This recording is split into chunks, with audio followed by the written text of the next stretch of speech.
Sbatti il bimbo in prima pagina. Eloquente il titolo del convegno organizzato per i 20 anni dalla nascita della Carta di Treviso, il documento che dovrebbe regolare il trattamento giornalistico di dati relativi ai minori, soprattutto se coinvolti in vicende di cronaca.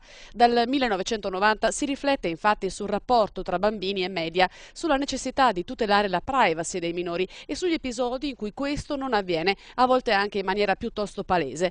Tema oggi di grande attualità e talvolta fonte di preoccupazione anche per i genitori.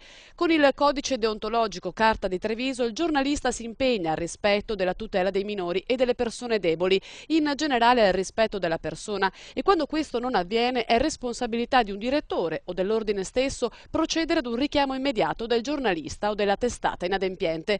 A volte però la smania di fare notizia a tutti i costi, di impressionare il lettore, di dare particolari decisamente personali, spinge a superare i limiti dettati con chiarezza dalla Carta di Treviso.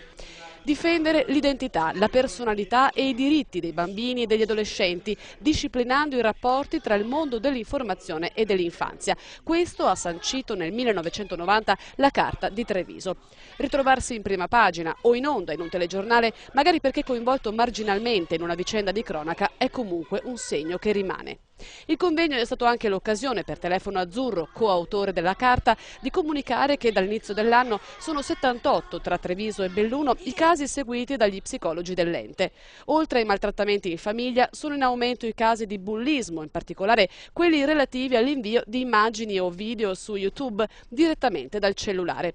A questo scopo sono anche stati ricordati i recenti risultati di un'indagine Eurispes, secondo la quale 3 adolescenti su 4 usano quotidianamente le chat e hanno almeno un profilo su Facebook, e il 71% di essi usa internet da 1 a 4 ore al giorno.